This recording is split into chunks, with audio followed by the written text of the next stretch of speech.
Howdy folks, welcome to Camera Shake, where we bring you the insider scoop on all things photography and videography, giving you a unique opportunity to stay ahead of the curve.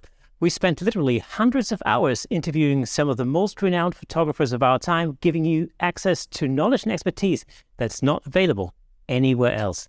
As always, I'm your host, Kirsten Nuss, and in today's episode, we're going to talk about the grit that it takes to get to the top of your game, whether that's in photography, business, or in life in general. And there's nobody better to ask than a U.S. Navy SEAL. So buckle up, grab a cold one, and let's shake it up with today's award-winning guest right after this.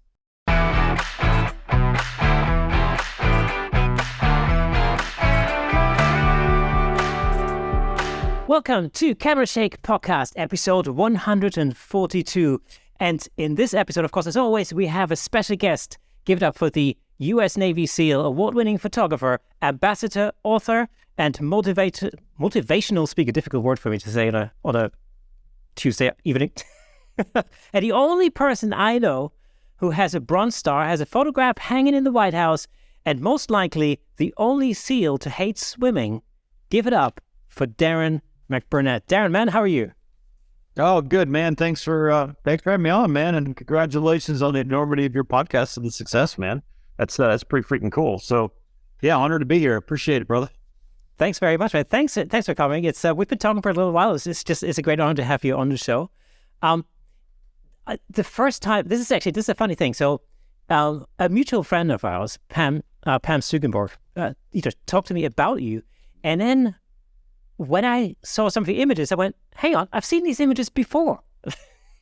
Because they're so striking that obviously when you come across these images, you just have to stop and look. And I remember looking at those images thinking, like, how the hell, like, how do you even do this thing? So let's just start with your background a little bit. So obviously, I mentioned it before, you're a U.S. Navy SEAL. You've been in the service for 24 years. Yep. Mm-hmm. Yeah, 24 years total, 22 in the SEAL teams. So it was a long journey, but it was definitely interesting and fun. Definitely busy, put it that way. So yeah, man, that was my life. So but we're out now. We're just doing a lot of things actually. So and cool stuff like this. It's amazing, just looking at your career. I mean, first of all, you're spending 24 years in the Navy SEAls. That in itself is incredible achievement, especially if you think back over the last 24 years. I mean, like you said, it was a busy time. How did you first get into the SEAL team, and what made you decide that you wanted to go into the SEALs? Well, that is a great question. Well, the best way I can say it is I think I was self-bamboozled is how I can really put that lightly, because I didn't really know anything about the SEAL teams. I just heard, like, the very first time I ever heard anything about a Navy SEAL, I didn't put two and two together.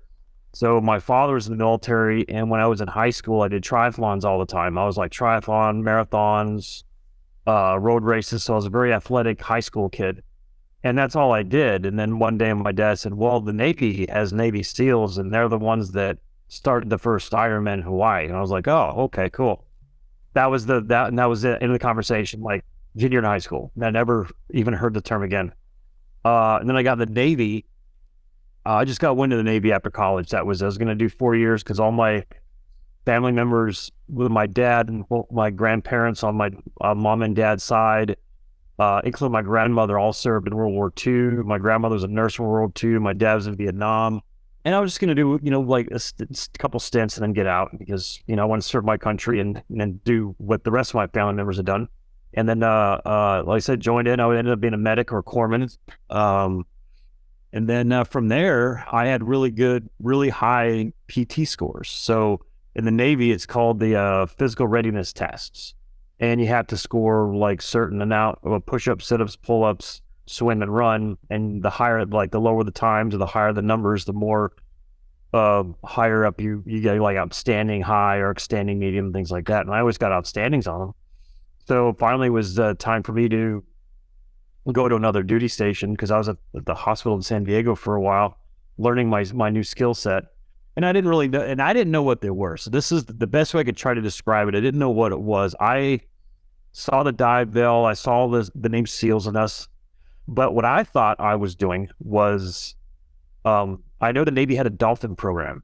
So where you can scuba dive, like dive and you dove with the dolphins. It's like the dolphin program was dolphins went down and pinged, underwater craft and boats and things like that.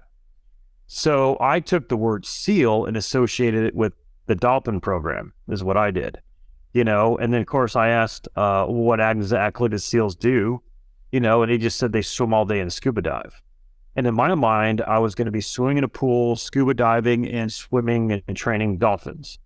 So that's what I thought I was going to do. So if you could figure me out, showing up to SEAL training, and that was my mindset. That's what we were going to do. And then it was, even while I was there, it kept and saying UDT SEAL instructor on their t-shirts. And I had no idea. It's like, what the hell is this? I don't see any dolphin cages. I don't see any, it's not ice relaxing pool. Yeah, like nothing. It was just misery around the gate. So. And then once you realized it wasn't going to be swimming with dolphins, you decided to stay. That's even more remarkable. Yeah, because everyone kept saying that I wasn't going to make it. That was the big thing. It was a lot of negative. I don't know. Humans are weird in that way. Once they find out you're doing something, the first thing is like, well, you're not going to make it. That was number one. Number two, the instructor staff is there are every day telling you're going to quit and not going to make it. And so after a while, it just turned into everyone's telling me they're not going to make it. And every day, about 5 to 8 people quit a day or more. Like when you started SEAL training, even in like basic orientation, we lost like 30 or 40 people. We need to start first day one of SEAL training, one day, lost 27 first day. And they're like, all we did was a morning PT. We hit the surf, did surf conditioning for about 40 minutes, ran to chow, came back, had IBS surf passage until lunch, went to lunch, and then we were in the pool in the afternoon practicing like 50-meter underwater swimming. So the first day, literally, as me as an athlete, was not very... It wasn't anything that any person with any athletic prowess couldn't do, except you're cold as fuck. That's about it. You're in the Atlantic Ocean. It's 52 degrees. You lie in there still, and when the ocean's moving, it takes all your body heat out. It just sucks it all out of you, and so now you're just jackhammer shivering. And that's people just got cold. And that was it. And it's like, well, I've been cold before. I swam in oceans before, and I knew they weren't allowed to kill us. At least that's what I thought. And then eventually in your head, like the evolution is going to be over because they have to feed you 3 times a day, period. So lunch, breakfast, lunch, and dinner. And in between there is 4 hours. 8 and 12. Yeah. And in between all that is like 3 hours. And you're going to do 2 evolutions. And so with that, each evolution is going to be maybe an hour. So it's not, whenever happens in there, it's not going to be that bad because you have to keep transitioning to the next evolution. So you do this one, transition to the next one, go get your dive gear on, go get your boats, whatever. And then the other half is going to be at the pool doing pool stuff, which was my forte. So I didn't care. So once I got to the pool, to me, it was a day off, because that was all the stuff I could do and I didn't have to worry about it, So, that's kind of like how you got through the days. They weren't really that bad, but, lots of people quit. Lots, and people just kept telling me I couldn't do it. You're going to quit. And I'm like, no, I don't think so. I'm going to stay in here just because you're telling me that I can't. Yeah, it really is a mind over matter type of a thing. It's really down to the mindset, really, ultimately, isn't it? Yeah, it's your mindset. You got to choose to do it. That's the thing. It's like once you make that choice, then you just go, and you just deal with it. It's like how you deal with that is totally up to you.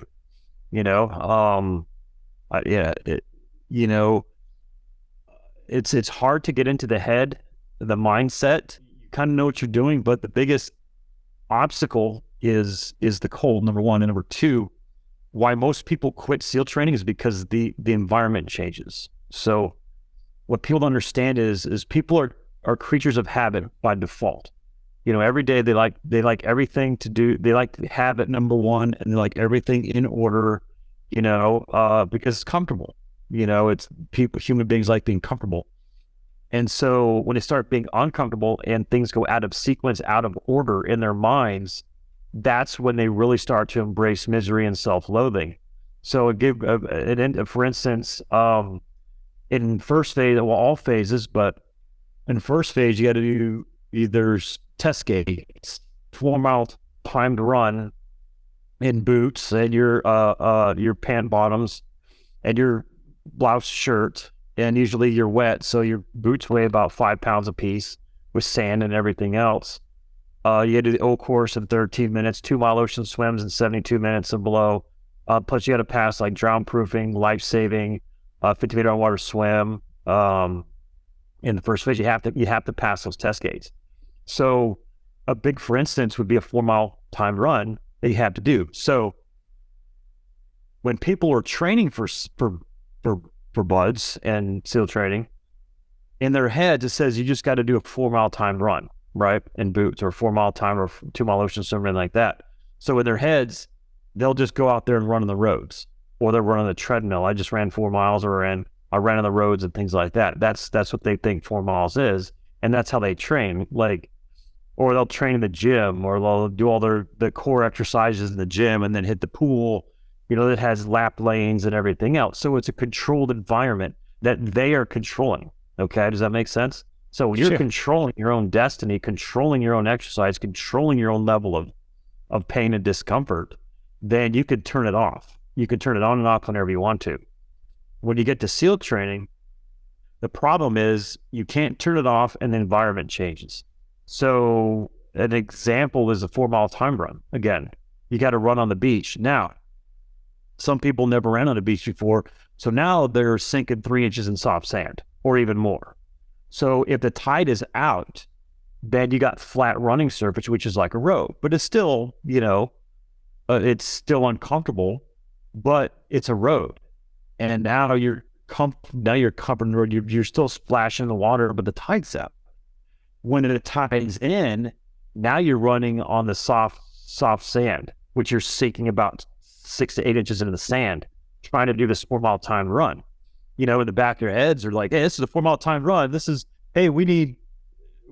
How come we're doing it down here on the beach? And it's like, that's the whole point.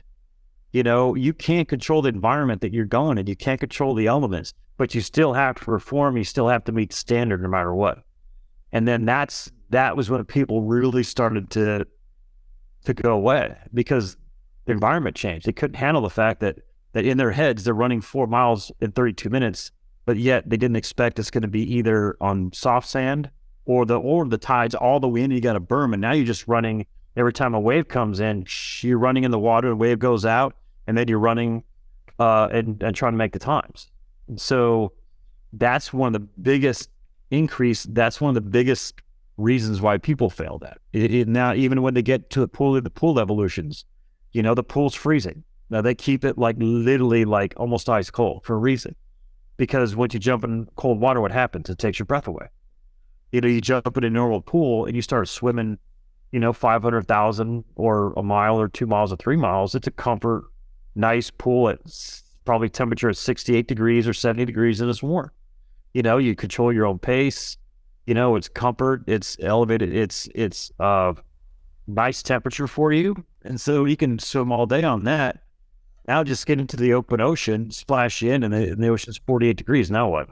Or you get in the pool that was out there, and it's like 54. It's freaking freezing. It takes your breath away. And now you got to perform all these tasks underwater while you got brain freeze. Now you got to perform and then actually swim. And so when the environment changes, you start losing a lot of people, because they can't accept that. They have to be comfortable being uncomfortable.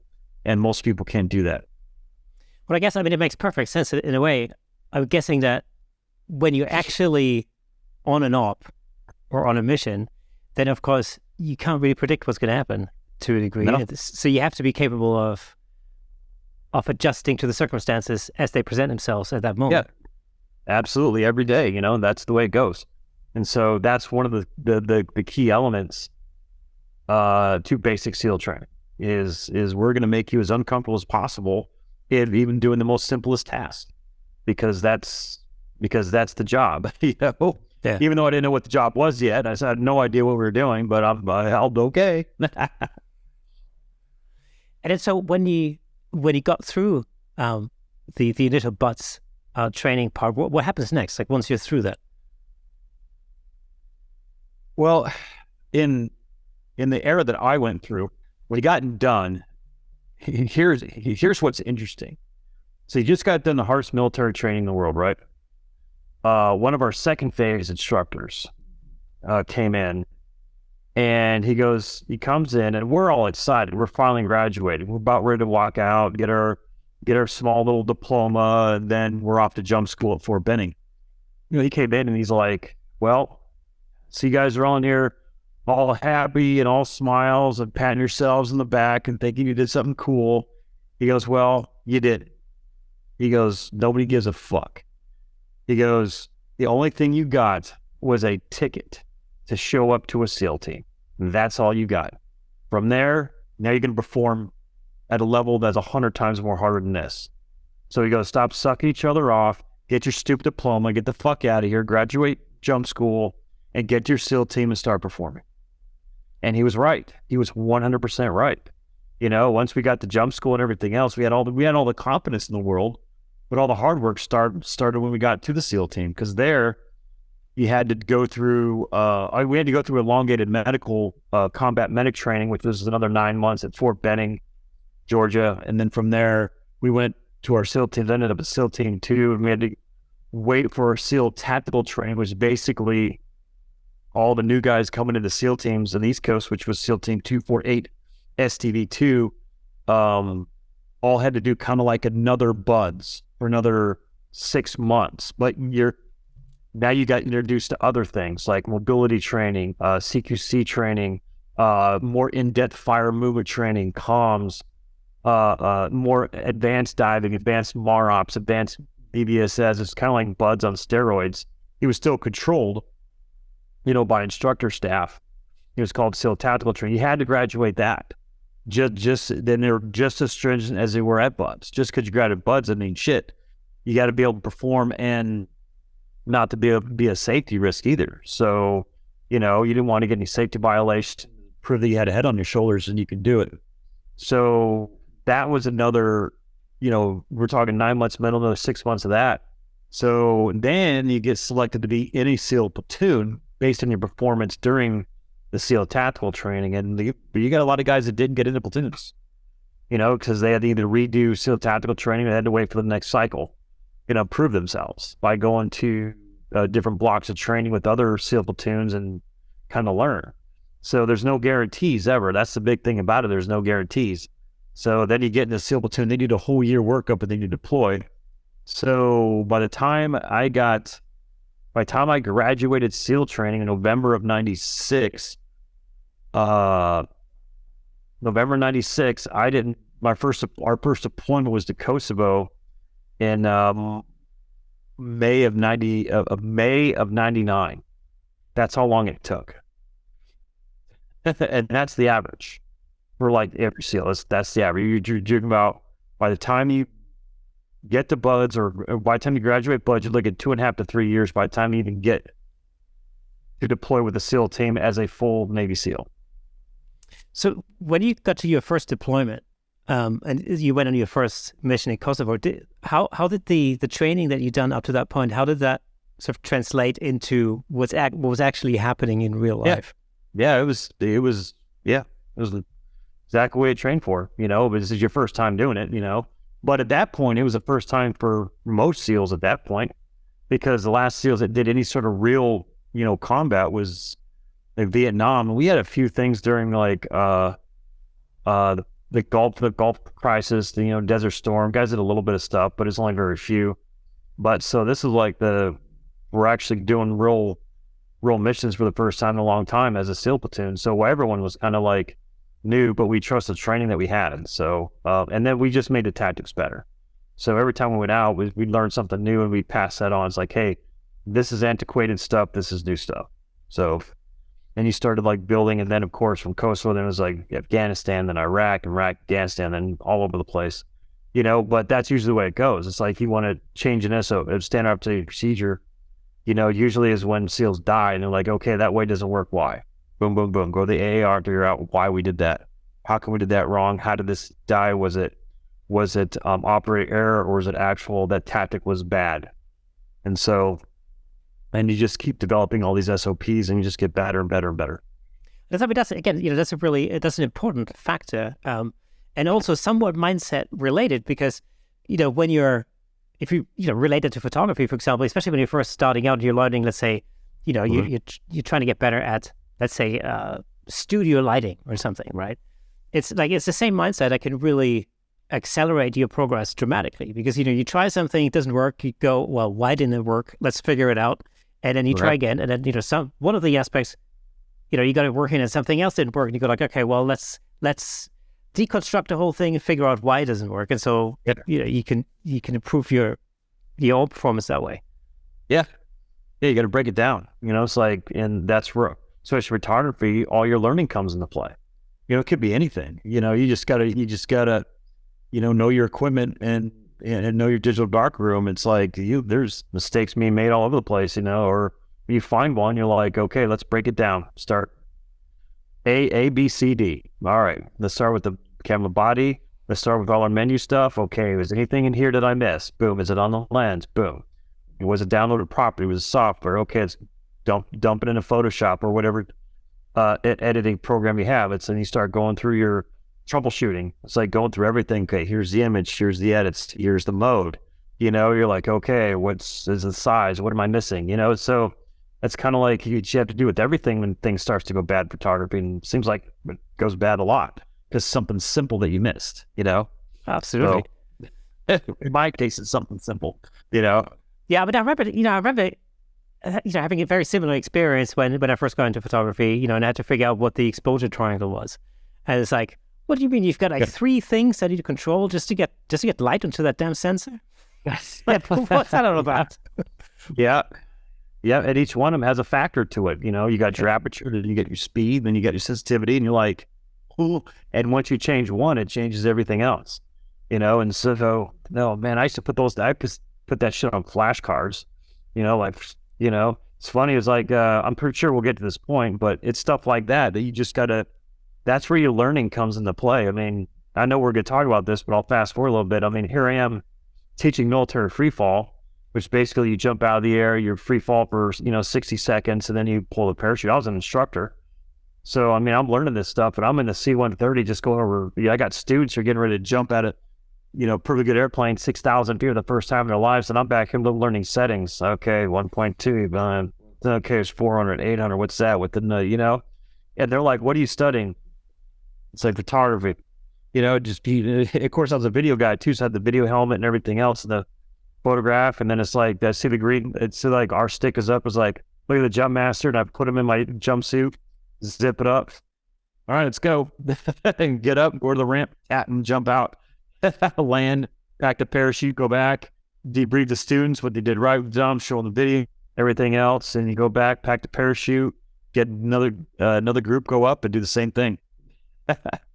Just learning little shit all over the everything. It's like, I know we'll get into this too, but when I'm learning Photoshop, it's like when I first learned it, it's like I learned everything about it, like every little thing, because the more I learned about it, there's more shit that can go wrong, and I needed to know everything. And so I think at one point I took the ACE exam for CS3, I believe.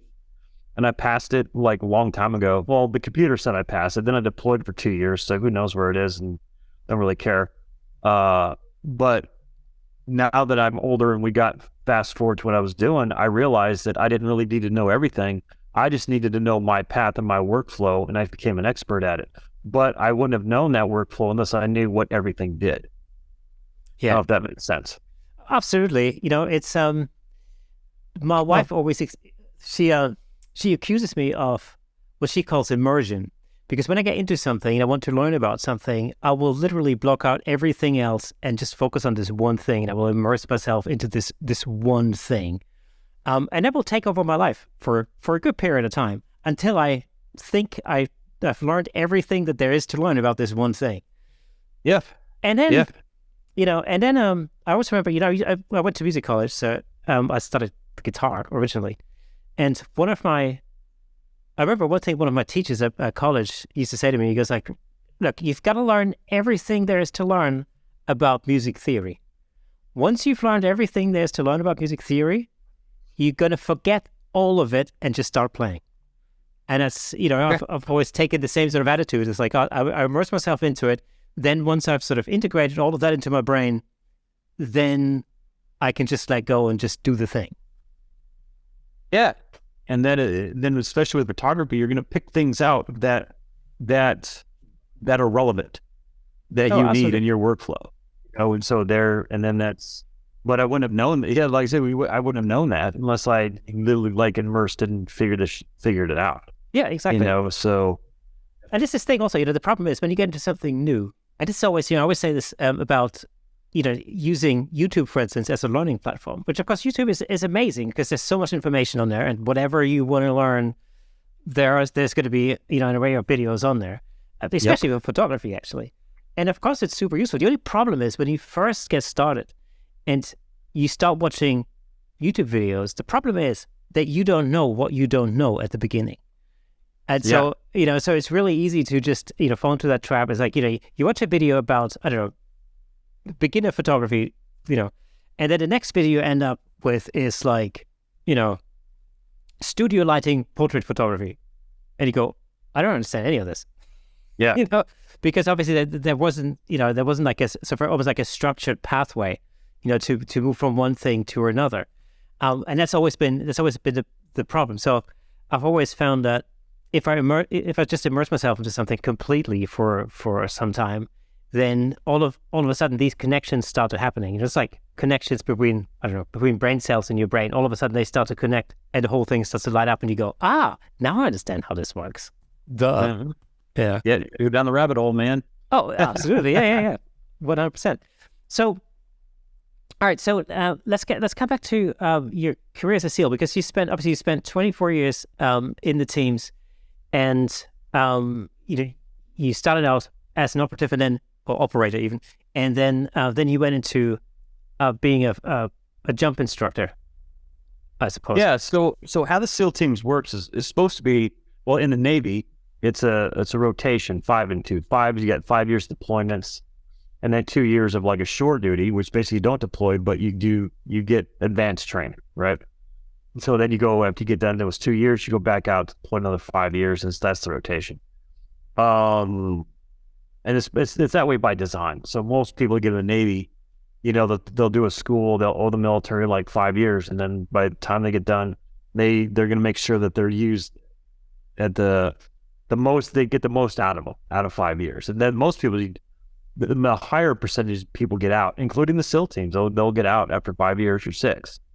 And so if you elect to stay in, they'll do that. They'll do the other 2, they'll rest. Like, oh shoot, I'm ready to go back in the fight. So that's the way that rotation was. My rotation was I got in like 10 years. I did 10 years straight, 96 to 2006. And then I got my rotation. So my rotation was teach military freefall.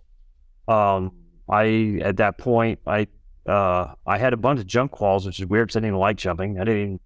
I wouldn't say I was afraid of heights. I was just afraid of falling.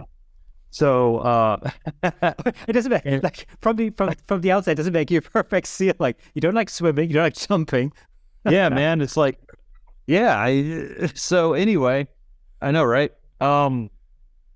So I have a lot of the basic quals for jumping, which a lot of guys didn't. I had basic static line, which all got out of jump school. Then I went back to free fall. Then I was a jump master for static line and free fall. So I had like the quadfecta, of jump skills, which not a lot of guys had, and I didn't even want them. It was just like the fact that, hey, I was getting into leadership positions. Like, well, if you're going to be a leader, then, you're going to need to be free fall, static line, jump master qual. You're going to need like RSO quals. You're going to need like range balls and shit. So I was like, all right. So I just took all these walls and ended up with that one. And then it was like, well, you need to go teach free fall now. I was like, what? So I had to go back out to Arizona, and I did advanced military free fall. And then now I'm a jump instructor out there. But jumping was one of the things that that I became extraordinarily good at fast. It was like a natural talent. Like when I got there, I got accused of having like hundreds of jumps, like hundreds, like thousands of jumps. That was the way I flew. And I didn't. It was my first time flying. Like I was natural. Basically, I was basically the exact what people think of a Bitcoin term a natural, just a pure natural at it. There's nothing. As soon as I jumped out of the plane, I was like, boom, boom, boom, boom, boom, hole done. Didn't even bat an eye. And the instructor's like, yeah, you got your D license, don't you? You're just hiding. I'm like, no, I don't know. So I get accused of having all this stuff. And finally they realize they're looking up data banks and everything. And like, no, this guy's literally has no freaking jumps. He's better than all of us, right? But you needed that skill. So if I didn't have that, I think my path would have been a lot different. So when I graduated advanced military free fall, now you go what's called on the line. Now you get students for like a year, right? So every class, 10 classes, you got 2 students, you taught the students, and then I got invited over to our advanced course to teach guys that are coming in, because of my flying ability. So then after a year, then we got qualified in like USPA stuff, advanced tandem and all the other coaching, demo, all the calls. And then we had a video debt. So the video debt was interesting. So those guys I was always envious of because they got to jump all day long and all they did was video students, because it's the only way a student's going to learn in free falls by video. They have to see what they're doing wrong. So you can give them hand signals all day, do everything, and they can't see what they're doing. They think they're doing it, but they're not. The only way you do it is you video them. So here's the student, here's the instructor, the video guy is up here. So whatever the instructor does, we counter what the instructor does. Whatever the student does, we counter the student and what the instructor does to make sure they stay in frame the whole time. So you got to keep them in frame the whole time. So you get done, you show them the video, and the instructor will debrief. This is what you did here. Your legs are on here. See how your arm was down like that? And they're like, oh, okay. Then they'll go back and they'll work on that. But so that's what I wanted to be. I wanted to be in there. And of course, I got right into there just because of my flying ability. And so, but while I was in there, now it's like a great time. It's like, so you don't have to do, all I had to do is show up, put on my helmet, pack my parachute, and jump. That's it. And instead of jumping like 5 times a day, now I was jumping 8 times a day, or sometimes even more. But people failed test gates. Then you have to go back up again and video them again to make sure. Those are really important videos, because if they fail, then they write and then they get kicked out of the school. And for a lot of, there's a school for Army, Air Force, Marines, all the special forces all across. And if they lost that billet because they failed, then that's a big deal, right? So, and in that time, I just thought how freaking cool it was when you're standing on the ramp when it opens up, and all you see is like the sun coming up, the mountains, the orange, the reds, the vermilions. It was beautiful, man. And I'm like, dude, somebody should take a picture of this shit, and then that's what started it right there. I was like, well, I guess I'll have to figure it out. And that started the journey right there. I just went home and Googled how to take a photograph. That was it. That's what I Googled. And started from there. The video thing is really quite interesting, actually, because I think, weren't you were one of the freefall cameramen on Act of Valor? Yep. Is that right? Yeah, because I remember it's like one of the opening sequences where they jump out of the back of the plane, and then you see them free fall for a while. Yeah, that was all my work. Yep. Oh, fantastic. They had a secondary guy there, but I'm like, I don't need you. It was like just in case I wanted you to be real stuff. But yeah, all the SU exiting, that was all my stuff, So you got to keep them in frame, that was a big thing. But it's funny about Active Valor is none of those guys, they did like 8 jumps and still could barely pull it. They could barely pull off that launch. I'm like, my God, guys, come on. But all good. Yeah. Yeah, because the interesting thing about that movie was all the lead actors are all actual Navy SEALs. Yeah. Mm-hmm. Yeah. You had, who was that? You had Sonny, you had freaking Wyman. What was the main guy? I forgot the main guy. Yeah, but they all were. So Yeah. It's a great movie. I mean, I've seen it so many times. I have to admit, I mean, fantastic. That's actually, that was one of the scenes where I always thought like, wow, how do you, because I started in video when I was a kid, that was the thing that I did. And, I remember, watching that, in particular, that particular scene, I was thinking like, how the hell, like, how do you, because I mean, that's, you're the camera operator, you're free falling too. Like, how the hell do you keep them in shot? Like, how do you operate a camera? Is it just a helmet camera, or are you holding the camera? Yeah, and that was actually a 5D, by the way. So, that's how you do it. So you have a camera helmet, the camera helmet's downstairs, and then. But anyway, it mounts.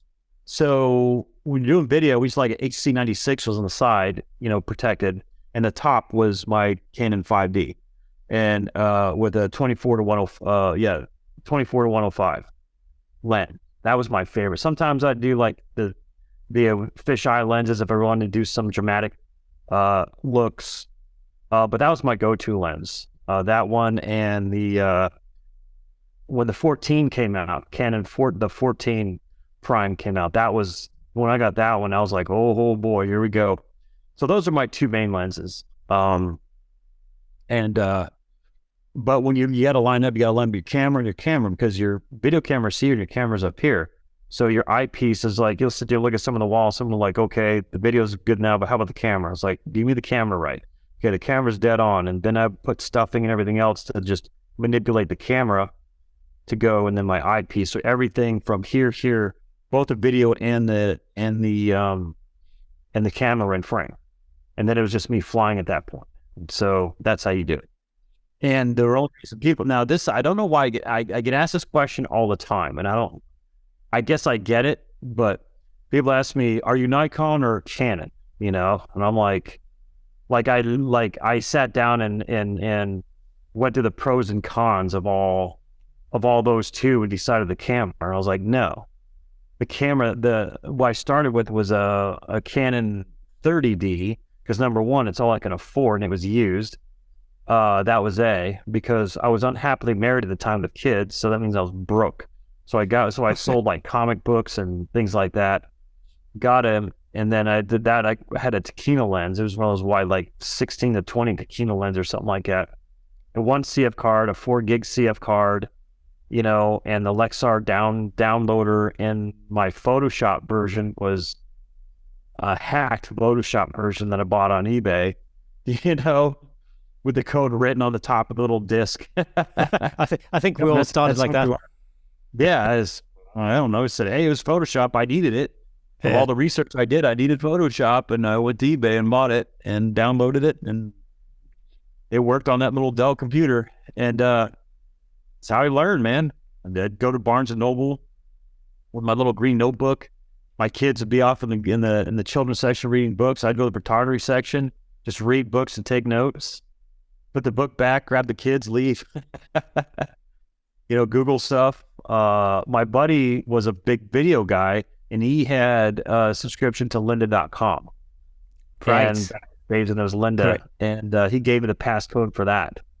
And then I started kind of like doing tutorials, things like that, and started learning. So that's kind of like where it went with that. Let me just say a quick thank you to our sponsor, DVE Store. DVE Store's mission is to help you create better video and provide you with the tools necessary to explore your creativity. If you have any digital video equipment needs, whether that's camera equipment, audio gear, or lighting, and much more, you can check them out at dvestore.com. Thank you to DVE Store for the high-def video. And of course, you can find a link to DVE Store in the description. Yeah, so lynda.com was basically, back in the day, that was sort of comparable to Creative Live or something, or scottkelby.com or something like that, where you could sort of get into a whole course of instructional videos, for example, about a particular topic. Yeah, and that's the thing is, I had to have a camera first. So what's interesting enough, what I tell people, and they have a hard time believing it, but it's the truth. I got to, when I first started, when I was Googling like photography, everything was digital photography, and anything that I learned about photography, and we're talking the nascent stages of learning something, it always like, well, in your digital darkroom, you're going to have to do this. I'm like, what the hell is a digital darkroom, man? So I started learning what the digital darkroom was, And I'm like, it's Photoshop. Is that even a thing? What is that? So then you learn that's like a digital. I'm like, oh, well, now I got to learn this crap. But of course, went to eBay, found, Photoshop Basics, and it was like a 4-disc thing. And then, of course, I bought it like $3. Of course, it was a hacked version as well. But I learned, and I had a big notebook, and I just sat there every day, put on notes and note cards, writing notes, learning how to do it, to the point where like 5 or 6 months went by before I made enough money to buy the camera, the lens, the CF car, and the download. Okay. And then I had to get the body plate and everything else to mount it. So I'm like, kind of like this, like this mad scientist drilling everything. So you got to get the bottom plate that you put on a tripod. You got to drill that under the top of your helmet, screw that down. That thing has to stick, then you got your shutter switch. You got to manipulate the wires to go down and all sorts of stuff. And it was that was a cool learning process, but I learned Photoshop first. And so when I would look at stuff, when I first did like everything, I can look outside and I knew what the histogram would look like just by looking outside. It's like, okay, it's going to look like this because there's my darks and lights, and I put like values to it and everything else. And so when I first got the camera, like my opening screen was the screen that had the histogram on it because that's what I could read, and that's what I knew how I'm going to get a shot and a bad shot was that. And so that's kind of like going when you beginning this project, say, how do you get that? How did you get that? Because I never looked at a scene like this is cool. I looked at it like, okay, this is the photograph that I want. This is the scene. If I jumped out of this airplane, I want the ramp in the back. I want this, I know it's going to look like, and so that's how I learned. So kind of like learn backwards. Yeah, but that's a really powerful technique because it's basically, deconstructing what you either see in your mind's eye or the scene that you see in front of you. Or, in my case, it was always like I was looking at other, photographs, and I was trying to figure out how they did that, Right. And you look at it and you kind of go, okay, well, then you learn how to read light, for example. And, once you can read light, then it's not that far, a gap to learning how to create that light for yourself. And, and so I've always found that extremely useful. In fact, years ago, when my daughter was maybe, how old was she? Maybe 4 or something. Yeah, she might have been 4, maybe 4.5. I remember we were at a train station in Germany, and we were looking at a movie poster, and it was a composite. It was like, it was sort of the Marvel. Oh, actually, maybe it was a DC. Maybe it was like, I can't remember, like one of the Marvel superhero movies or whatever it was. And it was a movie poster, and all the different superheroes were on there in like an ensemble sort of a thing. And I looked at it and I realized that they were all shot separately because you could read the modifiers and the lighting in their eyes. So you kind of see the different catch lights. And you realize very quickly they're all different. So they weren't in the same place at the same time, but they were shot in different studios, and the whole thing was composited together after the fact. And so my daughter asked me, like, how do you know that? And so I taught her how to read catch lights in eyes. Mm-hmm. And then ever since then, she's 11 now, but ever since then, whenever we look at a movie poster or see a photograph or a poster or something, she looks at it and she goes, they weren't in the same place at the same time. It's like, well done.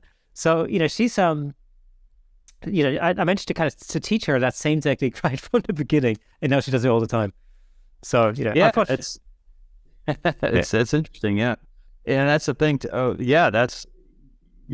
I guess there's no right or wrong way to learn something, just learn it how you can learn it. Oh, absolutely. And the other thing that I really liked about the Canon was the fact that the exposure compensation was easy to do because all you had to turn it all the way on. And when I did my bike switch, the shutter release, now I know when I'm skydiving down, going 120 miles out toward the earth, I know that I can reach my hand up and open it up or close the aperture with the roll dial. Oh, wow. Okay. So you were free falling and changing the aperture on your camera at the same time. Yeah. That's mounted on your head. That's incredible. Yeah, because when you're standing in the ramp, it's dark inside the ramp. That's like a 1.8, right? Yeah. And then as soon as your student goes out, because I'd like be in front of them and I'll just fall back and watch them exit the aircraft. Now as aircraft goes away, now you're getting light. Oof. Now you're like at an 8.0 or 10 or 11, you know, and now you're like, shit. And then you're following them down, and now you're switching, you're flying up, and now you're looking down. And so now it goes to about a 5.6, right? So you're going through 3 or 4 exposures all the way in this one jump. So I can't compensate for all of them, but some of them I can. So I would also have it on shutter priority. You know, it's like, because if you did that, things would be blurry. So I kept it on shutter priority, which really gave some really unique lighting. You know, especially when I've got it mostly set for like 500. I had my shutter set for like 500. You know, had my ISO at 400. You know, and I'm typically at a 5.6 with that. But if I'm standing on the ramp, I know I can go down to like depending on the lens, you open it as wide as it can go. Got that shot, and as soon as I transition, I can like bite it down and go 1, 2, 3, 1, 2, and then I know it was back to a 5.6. And so that was why I could do that. That was the unique feature of the Canon that I really liked. So for the shutter, did you have like a cable release or something, or did you literally? Yeah, there's a cable release. Yeah, it was cableless, and photography started hitting the drop zones across the country, and so now the skydiving community started making shutter releases. Started making gold number plates specifically for your camera, and they made called bite switches. So they went to the side of the camera, you drilled a hole through your helmet, and it went down, and you wired it all the way through the padding and into your mouth and bit down. Oh wow, okay, it's a bite switch. Yeah, you can look at it. It's like skydiving bite switch for camera. You know, and then you see these little switches, you bite them. But I ended up buying a ton of those because you're biting down so much, you know, that you go through them, and they're really piss poor made. Like my bite switches, what sucked the worst is like they go out on you a lot, but you know, that's still the tools of the trade. But yeah. I guess they weren't really counting on somebody jumping out of a plane 8 times a day. No, they weren't. You know. So, I mean, you know, so the interesting thing I think is that, you know, you went from, you know, becoming a Navy SEAL, having a 24-year career, and then teaching yourself photography to become an award-winning photographer, which in itself is absolutely incredible. You know, again, I mean, that's, you know, it's yeah, you know, it just photography is a thing, but you immerse myself in it. But I you know, never half-ass anything. If like in my mind, if I'm gonna spend this kind of money, I better do it right. You know, and you know, there's always learning. But the big thing is, you know, with my travel photography, you know, it's like I'm kind of like, it's been a unique path, but you know, I don't have a studio. You know, I don't have a lot of camera equipment anymore. I barely take photos now. I had some really good clients. I had some big ones. I had like Nike. I did a big photo shoots for them. I did like the military route, really embraced what I was doing, like Active Valor and things like that. Like SEAL team the CBS SEAL team wanted a bunch of my stuff. But when I photographed our SEAL training, when I asked you that, when you look through Uncommon Grid, when you look through it, you know, just like you said, it's like, how in the hell did you get that shot? You know, and I tell people, because I cheated. Well, how'd you cheat? Because I went through buds. Yeah. Well, exactly. Absolutely. Yeah, and I know the miserable evolutions. I know when guys are about to quit. I know those moments that people break, and I know what's happening. I know a photographer won't. Like any other photographer, not the Navy SEALs, never been through SEAL training, won't do that. They'll look and observe and try to find something that they think looks cool. It's like, yeah, which is kind of cool. You're watching SEAL training. But I have it in, I know exactly what to photograph, you know, and went right towards it, you know, because, so I tell people I cheated. So your book, Uncommon Grid, is, you know, it's probably the most incredible collection of photographs I've ever seen, all in one book. It's essentially, it's sort of a, what would you call it? Like it's documenting Navy SEAL training or BUTS from the inside, which is incredible. Yeah, and the interesting. It was a big project. It was brought him a couple, but there was the same guy that had this project in mind. And then when I got done with SEAL Team 3, he's like, "Hey, man, I got this project." So I went and talked to the leadership, and they wanted it for like all their training. We're talking like buds, first, second, third base, and SQT, and jumping and everything. And even they was so robust. I'm like, dude, we're not gonna have enough time for all that. But it never got finished. I think it got like maybe a quarter of the way because it was so robust. I mean, it's like, you needed like 5 photographers, good ones, like actually professionals at different areas. And even then, you're probably not going to get everything because, like I said, being a Navy SEAL, I know the tactics. I know what they're going to do. I can do all. It's like and it's a different look.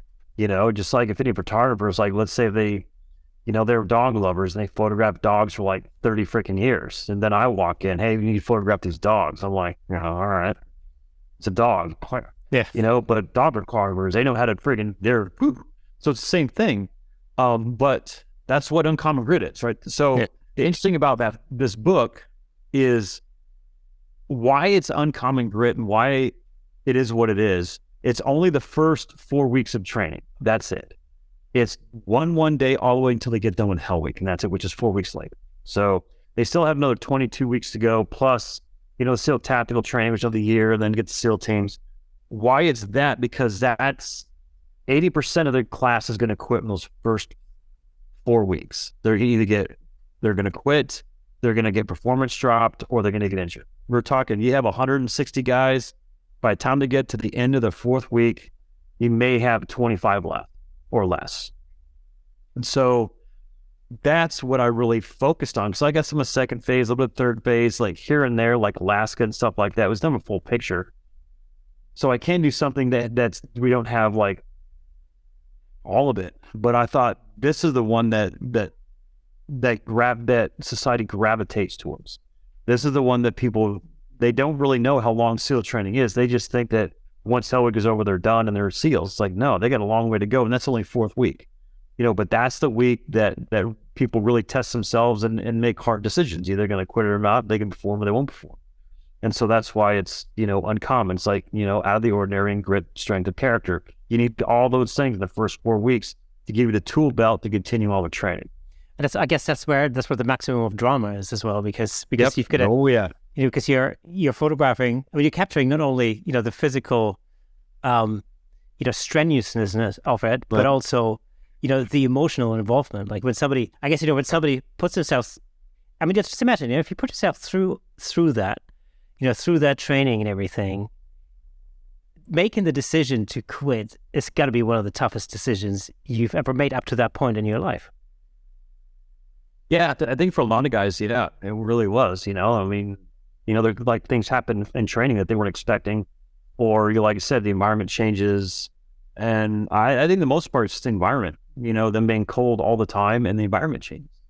And they're all of them are physically fit to be there, period. And I'm talking to guys that are quitting and I'm like, what? It's like, what's the difference between you sitting right here in front of me with this signed shit saying you verbally dropped on request? What's the difference between you and the guy that's still out there right now underneath the boat in the freezing ocean, freezing friggin' out? So what's the difference between him and you? And they just look at me and I'm like, there's nothing. There's zero. You're both physically fit. Oh, you're all physically fit. You're the same. That there's no difference. The difference is that guy out there decided that he's going to see how far his potential can go and you didn't. That's it. So they're all fit. They're all physically fit. There's no one there that's not physically fit, but it just comes to the mental stages that they couldn't deal with, and it's like, and that's all the environment changing. It's all it is. And that's, for you, obviously having been through that just really gave you a unique perspective on that time in the training. Yeah. It's, that reminds me very much, when I first got into photography, let's put it this way, when I decided to throw myself head over heels into photography, I've been a musician for 25 years. I spend most of my life on stage, literally since I was a kid. And the most natural thing for me was to just simply step off the stage and photograph all the things that were happening on stage. I was just like, I started photographing my friends, at gigs and whatever else. And the thing is, I get this all the time. When people say, like, what is, concert photography is such a hard thing to do. It's tough, the light's terrible, and like people are moving around. It's such a difficult discipline in terms of photography, And I always just said, like, but for me, it was easy because I'd been in this life for over 2 decades, and I know that environment. And, when I look at musicians on stage, I very quickly clock how they behave. You've got guitarists that some people are just stood still in the same place. Other people run around like crazy across the whole of the stage. And you just have these different personalities. And because I've met them all and I've lived that life for such a long time, it's really easy for me to work out what these personalities were on stage. So for me then to photograph them was actually quite easy because I kind of knew what to expect.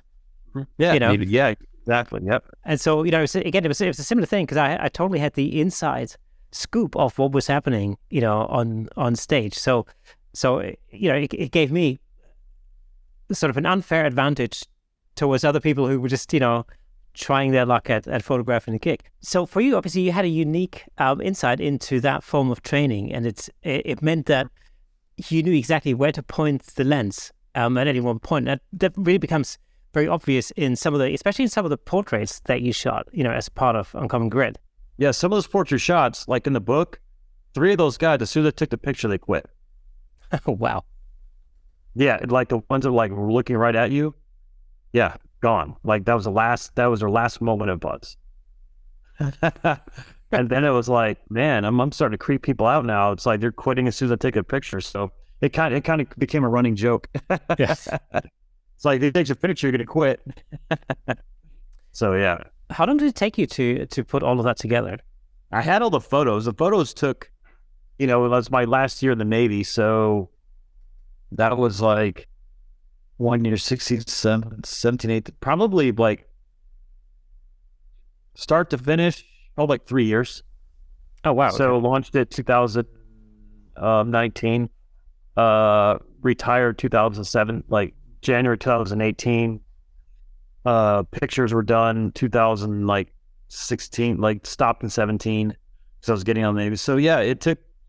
I was taking pictures all day long, but then there's the process. Okay, so downloading everything, and then of course they had to go through like the military, like our, PAO, Public Affairs Office, Information Dissemination Office, and things like that. So that took a while to make sure they can actually get released, because you can't take photographs on a military base without, they got to be released to make sure nothing is classified or anything else. But SEAL training, but people most though know is unclassified. It's done right there on public beaches. It's not like anyone doesn't know.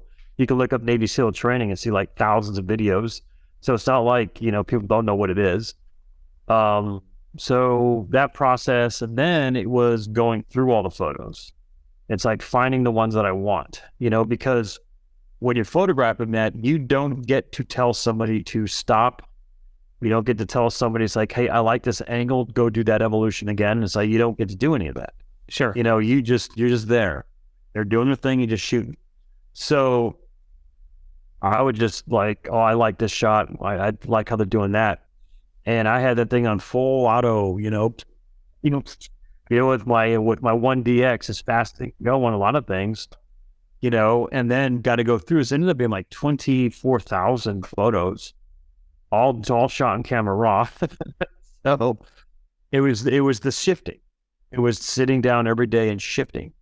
And usually when I got home or did something like that, I'd spend a couple hours just going through them all.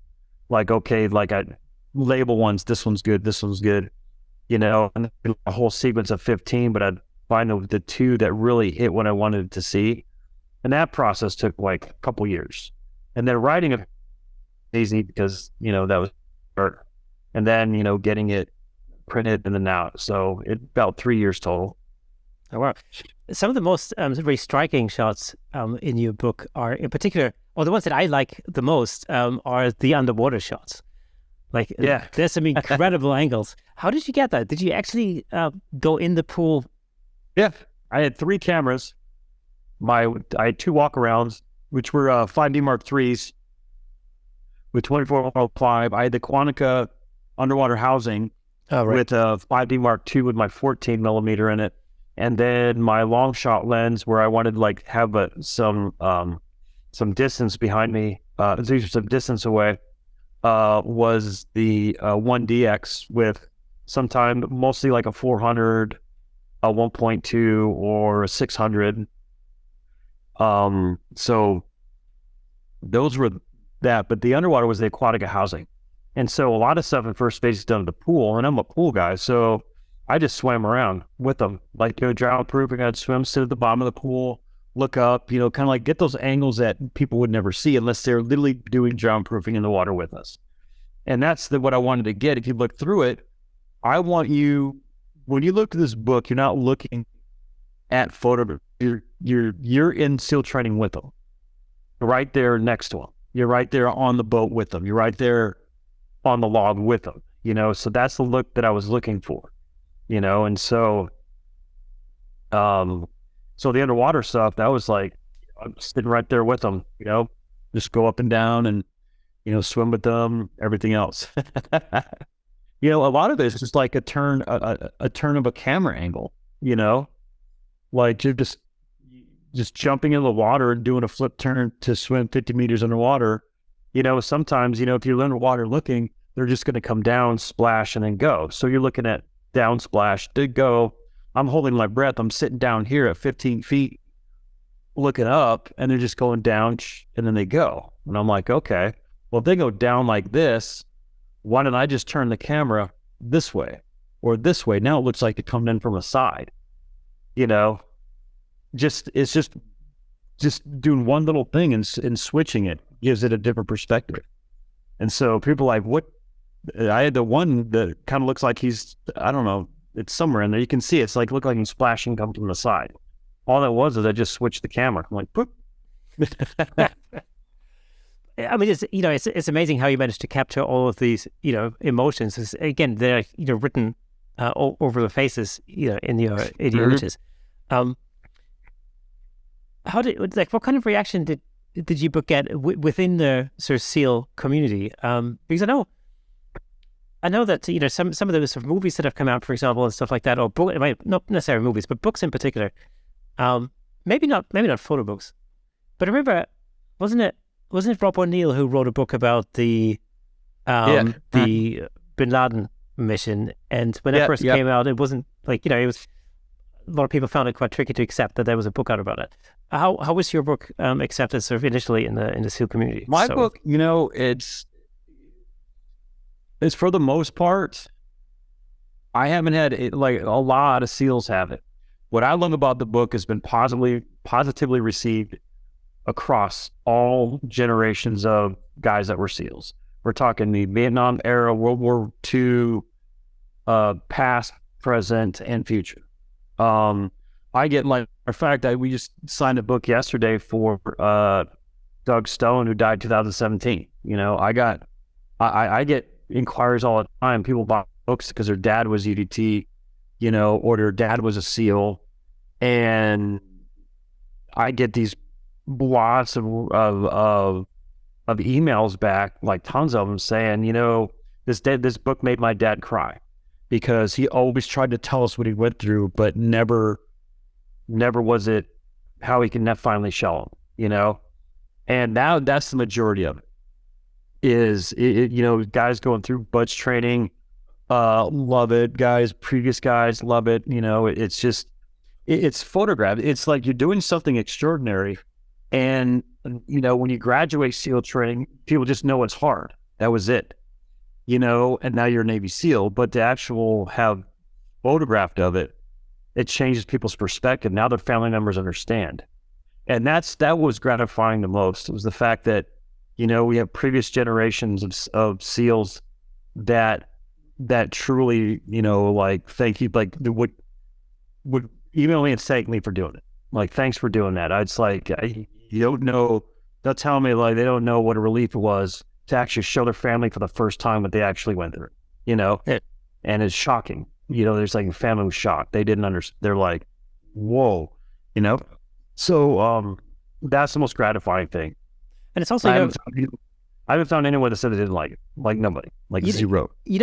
From my perspective, like for somebody who doesn't have a military background, it's super interesting and fascinating to get an insight into what the people that we owe our freedoms to, what they put themselves through in order to do the job that they do. And I say this, because I grew up in Germany, and of course, if it hadn't been for the men and women that put themselves through that in the Second World War, then I wouldn't have been able to grow up in a free democracy as I have. So I'll be eternally grateful for that, in a sense. And it's super fascinating to just get. It's like a behind the scenes thing where you get like a very unique insight into something that either, as you said, you kind of, SEAL training is,